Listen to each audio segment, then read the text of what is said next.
the challenge of the Yukon. On, King! On, you huskies!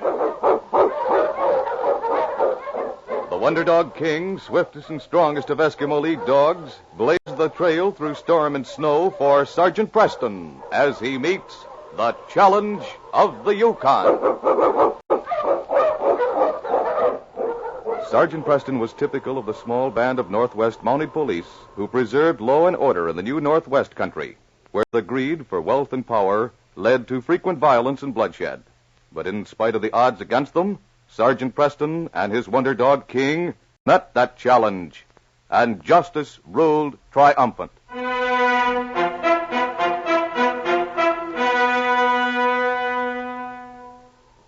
Darkness was closing in as Sergeant Preston of the Northwest Mounted Police drove his dog team toward one of the mail cabins on the way to Dawson.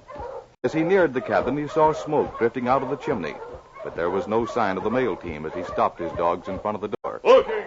Hi, huskies! Here, King. Go on, fella. Who is it? How are you, Jim? Well, Sergeant, glad to see you. Thought for a minute you was Abe with the mail. Abe's just about due here, isn't he? When I saw the smoke from your cabin, I thought I'd find him here. Is that the mail team, Sergeant? Guess I'd better put on some more beans for Abe. It's a team, all right, but Abe isn't with it. Those dogs are coming in alone. Whoa! Hi, you huskies! That's funny.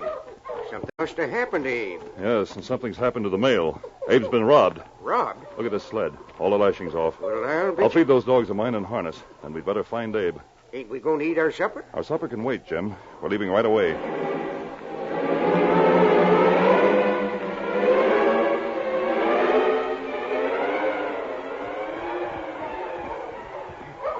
It's getting so dark.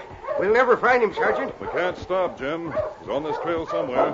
King found something. Whoa! Whoa, you huskies! You think it's Abe? I hope so. What is it, King? It's Abe, all right. Is he dead? He's been shot. He's not dead, though. Help me. We better get him back to the cabin right away.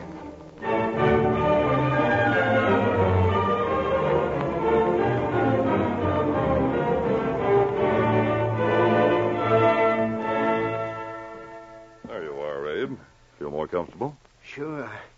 I'm lots better. You was awful lucky. 1 inch lower and you'd be sitting on a cloud singing with the angels right now. I guess they thought they'd kill me. Did you get a look at the men who shot you? Got a good look at one of them, the one who drilled me. Uh-huh. He was short, about 5 feet 2 or 4. Some black hair showed under his Parka hood, and he had black eyes. He was a white man. He was fat and broad. And did you see the other one? No, not very well. I think he was taller, but he was down the trail, stopping the team. The fat one shot so fast I didn't know what hit me. Just stepped right out from behind a rock right in front of me. A dirty skunk. Not even giving you a chance to protect yourself. You say you were carrying a lot of gold? About $30,000 worth. Oh. It's government money. It was in government mail sacks. And they stole every bit of it. I'll start at dawn and see if I can pick up the trail. Slim, you wire the description of that man to headquarters at Dawson as soon as you can.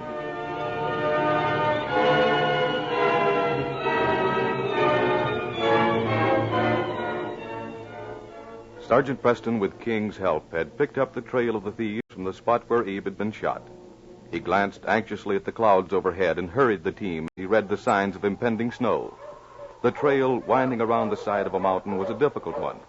And as the dog team rounded a curve, the Mountie halted them. And with King at its side, peered over the edge of the trail.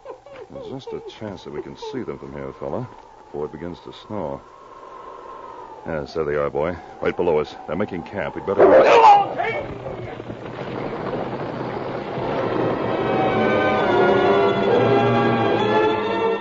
Suddenly, the rock on which the Mountie was kneeling gave way, and man and dog plunged headlong down the side of the steep mountain.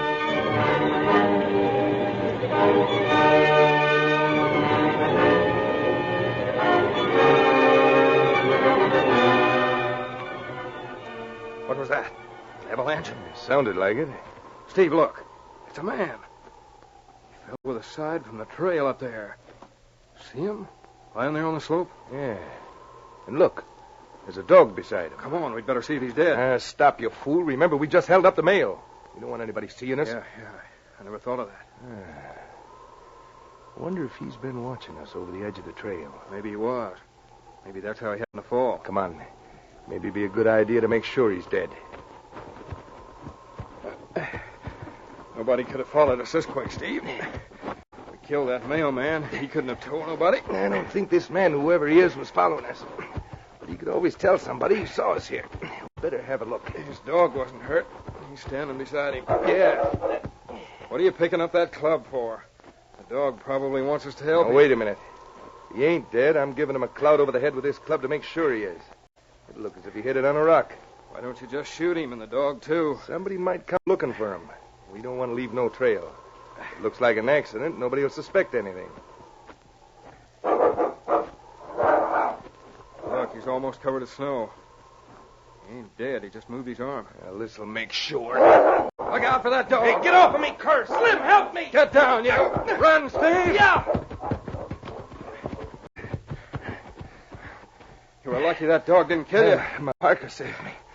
Tore a big hunk out of it. Anyway, he didn't chase us. Wouldn't leave his master. Guess we're going to have to shoot him after all. No, it's too dangerous. Let's get out of here right away. There's a chance the man didn't see us at all. He'll probably freeze to death anyway. Come on, let's get to Dawson.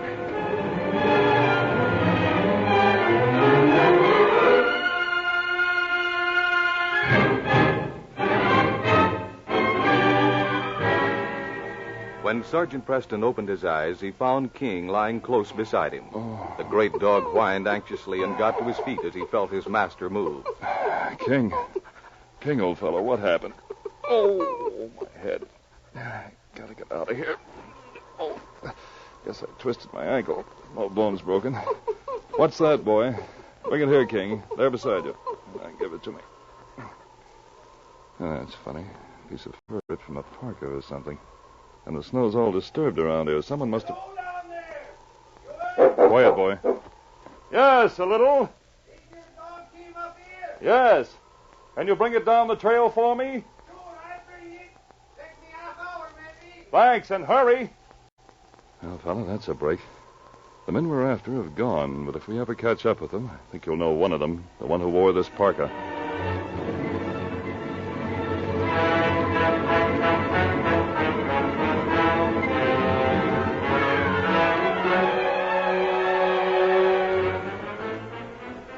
It was almost 2 weeks later that Steve and Slim reached Dawson City.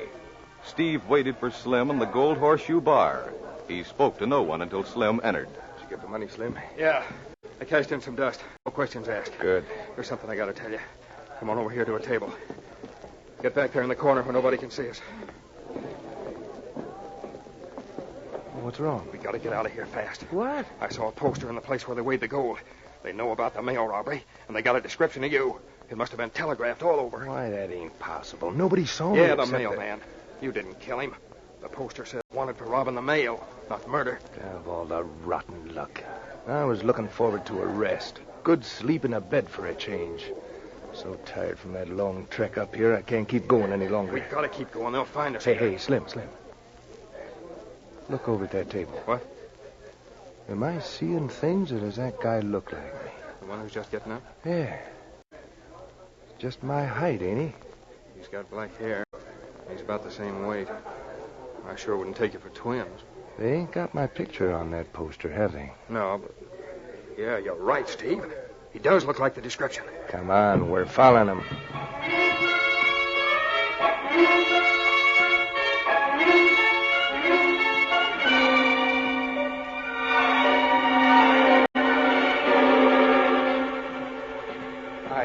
Sorry, my cabin, she's so falling down. Did you just come to Dawson? Oui.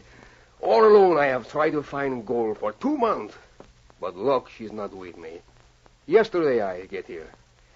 I got to find job somewhere, I think. Now listen, partner. We just struck it rich, see? I like that Parka you're wearing. You're just about my size. Will you sell it to me? This Parka, she's not so fine, but all I have... I'll give you this one of mine till you buy another. Here's a bag of gold for you. Oh, can you read? No, I'm poor ignorant man. Never have I learned to read or write. Well, this bag has my name on it. Here you are. What? All that is gold? You give so much for this old Parka? I want to help you out a little. Sacre, bro. My luck has changed. Here is Parka. On this money, I can drink for a month with no work. Sure. Go ahead and celebrate. Come on, Slim. But you must let me buy you one drink before you go. We got to leave town. How far is it to 40 Mile? 40 Mile? Is 40 Mile from Dawson. You ought to know that, Slim. Come on.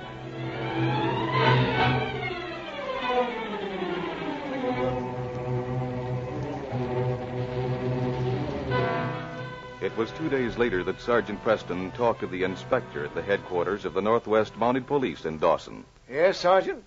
He's your man, all right. He's a crazy French-Canadian. Went on a big spree with part of the money. We found almost $1,000 worth of nuggets on him in a government mail bag. Yes, he is the man, sir. This piece of fur that King tore off his parka matches perfectly. Do you mind if I talk to him? No, I want you to see him. He's right back here. We haven't found the rest of the money yet, and you'll have to sweat it out of him some way. Here he is. Sergeant, you shouldn't have let King go in there. He'll tear him apart. Hello, you nice dog. Maybe you would believe Andre, no? Why, he's petting King. Why shouldn't I pet him? He's only one his friend to poor Andre. You're a nice dog. Better than men. I can't understand it. What's the matter, Sergeant? Well, this can't be the man, Inspector. Surely you're not serious, Sergeant. Just because your dog happens to like a thief, Good you dog. can't say that he's not guilty. You said yourself that the torn place in his parka matched the fur your dog tore from it. That's why I think Andre is innocent. Oh, you are so kind. That Parka, she is not mine with a hole in it. What's that? You were wearing it when we arrested you? That man, he give it to me. Oh, he's making that up, Sergeant. He didn't tell us that before. No, me, I am so scared I don't think to tell you that. Inspector, maybe this doesn't make sense to you, but I believe Andre. Andre, do you know where those men went? They say something about 40 Mile. Yes, they'd head for the border, of course. Inspector, if I guarantee to bring Andre back here, will you let me take him to 40 Mile with me? Well, I think this man is guilty, Sergeant. This wild story of his doesn't make sense at all. Due to your excellent record, I'm going to let you have your way. Watch him. Thank you, sir. Come on, Andre. We're leaving for 40 Mile at once, and we're traveling fast.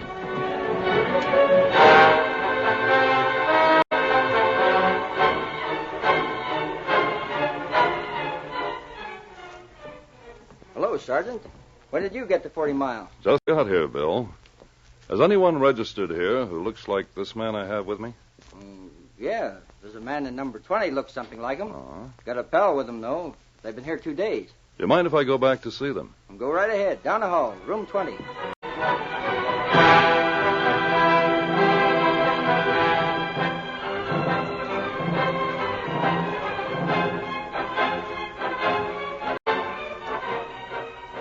Steve, we got to get going, I tell you. We've been here 2 days, and you ain't done nothing but sleep. There ain't no rush. They probably arrested Frenchy by this time. It's the first good bet I've been in. Hey, what the who's that? Back, fella. There he is. There are men we look for. Hey, what is this? Why are you breaking in here? You're under arrest for robbing the mail. What? Why, you can't prove anything. No. The mailman you shot is waiting to identify you. Andre here has identified you, and my dog remembers you. You're lucky I had him on leash. Yes, old fella. If it hadn't been for you, an innocent man might have been punished. Watch them, boy.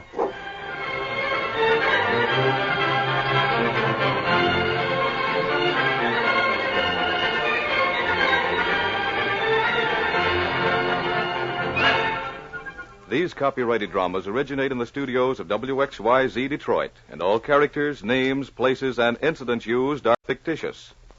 Beginning next week, the Challenge of the Yukon will be heard 1 hour earlier in those communities remaining on Standard Time. This is Hugh Holt speaking. This is the Michigan Radio Network.